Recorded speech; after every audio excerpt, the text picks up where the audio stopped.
জুলাইয়ের ৭ তারিখ থেকে সন্ধে 8:30টায় আসছে স্টার জলসায় নতুন ধারাবাহিক রানী ভবানী।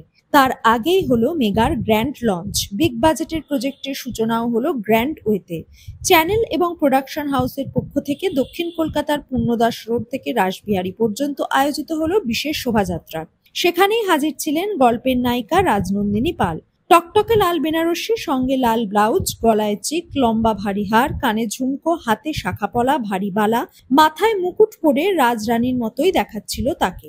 তার সাথে ছিল 250 জন লোক। কাঁসর, ঢাক, শাঁখ, সাঁওতালি নাচে পরিবেষ্টিত হয়ে পালকি চড়ে এলেন রাজনন্দিনী। তারপর পালকি থেকে নেমে হাত জোড় করে সকলকে অভিবাদন করলেন তিনি।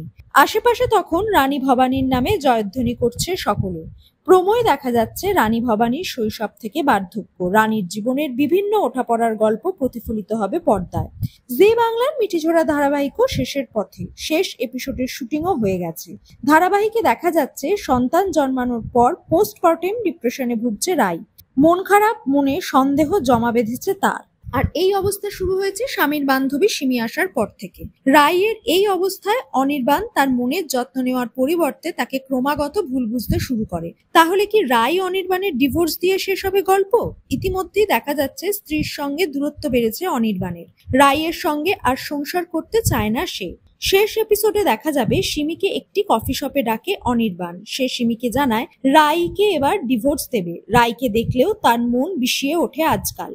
সিমি অনির্বাণকে বোঝানোর চেষ্টা করে, এমনকি রাইয়ের মন থেকেও সন্দেহের বীজ দূর করে। তাও অনির্বাণ রাজি হয় না সংসার করতে। তবে সূত্রের খবর ডিভোর্স হবে না তাদের, বরং মেয়েকে কোলে নিয়ে আদরে ভাসতে থাকে রাই অনির্বাণ। তাদের হ্যাপি এন্ডিং দেখে দূরে দাঁড়িয়ে হাসছে সিমি।